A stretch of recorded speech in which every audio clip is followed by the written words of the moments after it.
자, 이건 나중에 좀 높은 레벨을 가진 선생님들한테 강의를 만들 때 한번 구상을 한 건데, 이거 그냥 여기서 얘기를 할게요. 크립이라고 나오는데 정확하게 크립은 무엇이냐면, 크립을 얘기를 할 때 이제 운동치료 총론, 키스노쿰이라고 하는 서적을 보면 좀 자세히 나오거든요. 이 크립이라는 건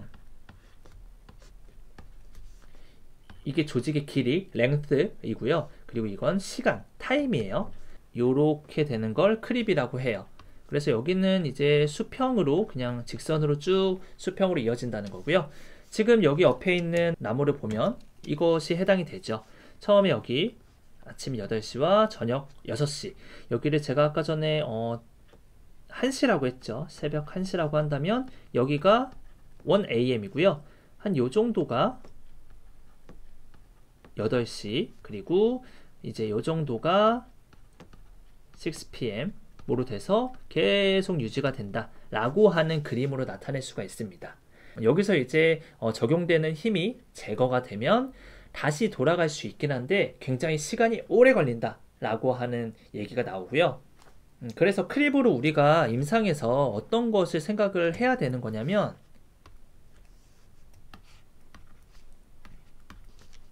그 전에 얘기했던 거북목으로 예시를 들까요? 거북목으로 인해서 우리가 뭐 짧아지는 근육, 승모근, 상부 승모근 얘기를 많이 하죠. 뭐 레베트 스카플라도 있지만 상부 승모근으로만 예시를 들게요. 얀다이 크로스 신드롬을 좀 우리가 임상에서 편하게 근육이 뭐 늘어난다, 줄어든다 라는 걸로 표현을 많이 하죠. 사실 얀다의 개념에서 신경계를 빠뜨리면 안 되는데, 그냥 우리 체육계에 계시는 분들은 신경계를 제외하고 근육이 짧아진다, 근육이 늘어난다 라는 걸로 얘기를 많이 하거든요. 그냥 그것만 가지고 한번 얘기를 하자면, 거북목이 있을 때 늘어나는 근육, 상부 승모근, 윗등세모근, 어퍼 트라페지우스와 상반되게 늘어나는 근육 중에 하나가 바로 뭐 룸보이드 머슬 같은 뒤에 있는 근육들이죠. 예를 들어 롬보이드 머슬이 거북목이 되면서 라운드 숄더가 만들어지고, 그렇게 되면서 스캐플라가 서서히 멀어지면서 롬보이드의 길이가 늘어나 있다. 사실은 머슬뿐만 아니라 이제 근육막들이나 어떤 결합 조직들이 많이 있잖아요. 우리 피부도 마찬가지고요. 그 결합 조직들이 점점점 늘어나게 된다. 이 거북목 자세를 오래 하면 오래 할수록 이 롬보이드 근처에 있는 커넥티브 티슈, 결합 조직들을 쭉 늘릴 수 있는 힘이 지속적으로 가해지는 거거든요. 그리고 나서 나중에 3년 뒤에, 5년 뒤에 거북목을 교정한다고 자세를 잘 잡아요. 그게 1년 정도 거북목을 한 사람과 10년 정도, 20년 정도 한 사람은 차이가 있을 수밖에 없다. 즉, 오래 자세를 지속하면 지속했을수록 더 오랜 시간 교정을, 운동을 해야 된다 라는 것을 좀 설명할 수 있는 이론이라고 보면 됩니다. 그래서 저도 이제 환자들을 보면 이게 단기간에 해결될지 안 될지를 이제 보면 알잖아요. 근데 오랜 시간이 걸리는데 이 환자분 혹은 PT 할 때 고객님은 너무 짧은 시간의 효과를 원한다고 얘기를 해요. 그런 경우가 많잖아요. 그런 경우에는 저는 이제 요거를 머릿속에 넣은 상태에서 이제 설명을 하죠. 물론 뭐 크립이 있는데요 라고 막 뭐 영어 써가면서 얘기를 절대 안 하죠. 원래 조금 할수록 전문 용어를 섞고 어려운 말을 좀 많이 쓰려고 하는 경향이 있거든요. 회원이나 환자에게는 좀 쉽게 설명을 해야 됩니다.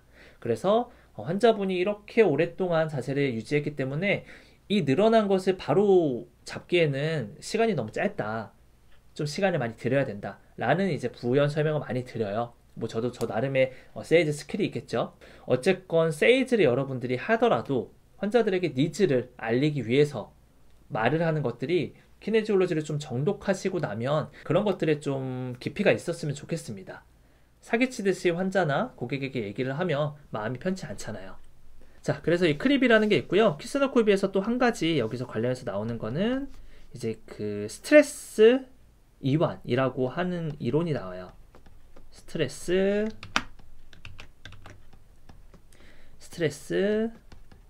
릴렉세이션.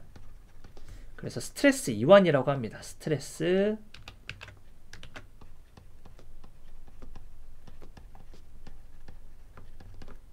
이완이라고 하는 이론이 있는데, 이것도 그래프로 하면 쉬워요. 이렇게 되어서 얘는 시간이고요.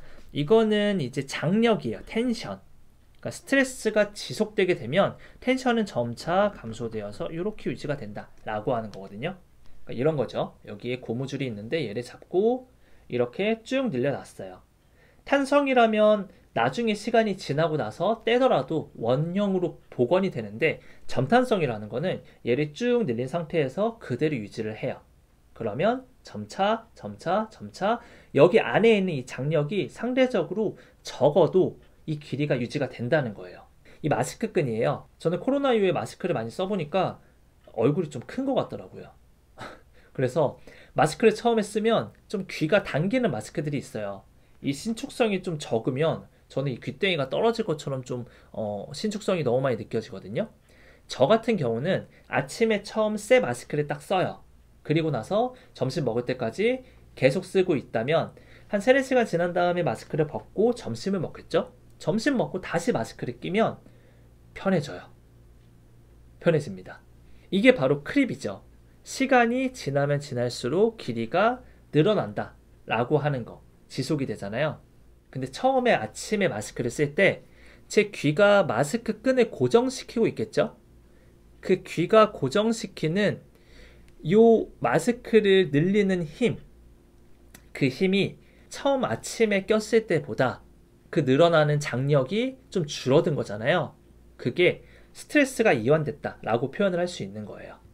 그래서 여기에서 좀 지금 얘기한 걸 적용을 설명을 하자면, 이게 아침이에요. 아침에 텐션이 요 정도이기 때문에 귀땡이가 떨어질 것처럼 좀 아픈데, 점심에 식사를 하고 나면 한 요 정도로 줄게 되는 거죠. 그러니까 귀가 상대적으로 덜 아프다. 왜냐하면 장력이 줄어들었기 때문에, 마스크 끈의 장력이 줄어들었기 때문에 귀가 상대적으로 좀 편해졌다 라고 얘기할 수 있는 거죠.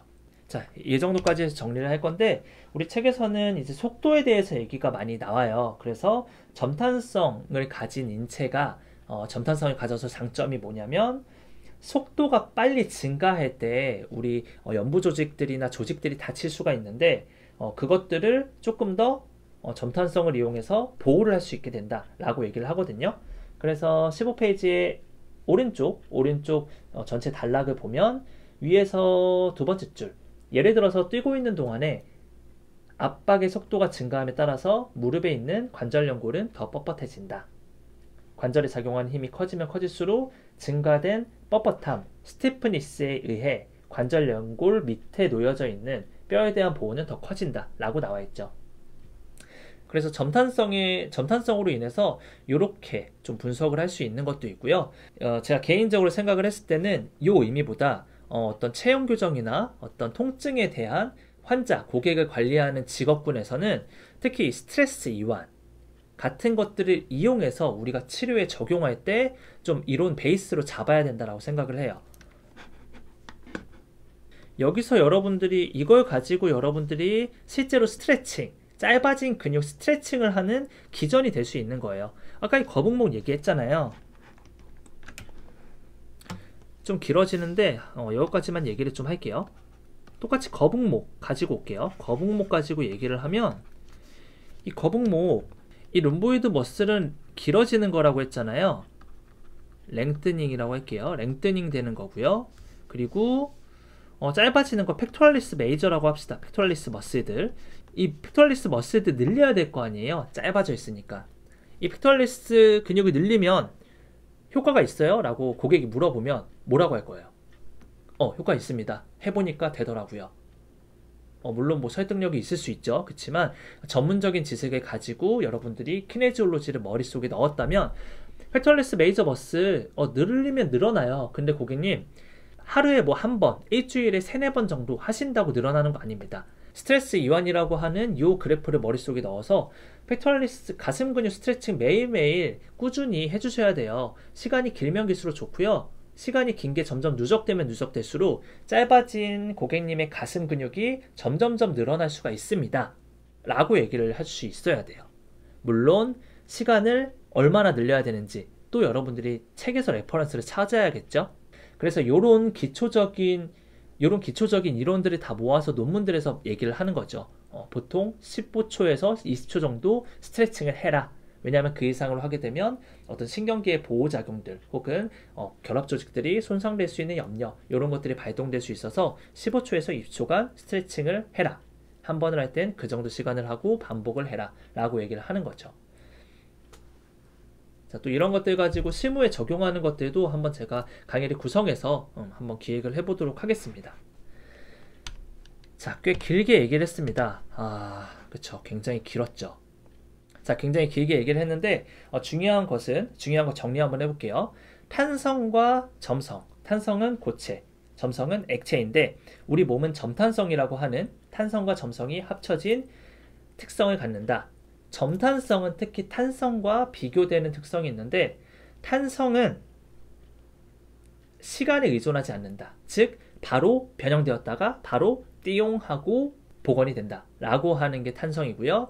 점탄성이라는 것은 시간에 의존한다. 즉 힘이 가해지면 천천히 변형이 되었다가 힘이 제거가 되면 천천히 복원이 된다 라고 하는 게 점탄성이다 라고 얘기를 했습니다. 이 점탄성은 우리 몸에 굉장히 많은 조직들의 특성으로 작용을 하기 때문에 이 점탄성을 이해를 해야지 스트레칭을 시키거나 어떤 급격한 운동들을 할 때 플라이오메트릭 같이 급격한 운동들을 할 때 여러분들이 우리 몸을 제대로 쓸 수 있다 라고 하는 것까지 알고 있으면 굉장히 이 키네지올로지 점탄성 부분은 잘 이해했다, 깊이 이해했다 라고 할 수 있겠습니다. 자, 그 다음엔 이제 15페이지 내적인 힘과 외적인 힘이 나오는데 요건 잠깐 쉬었다가 다음 영상으로 얘기를 해드리도록 할게요.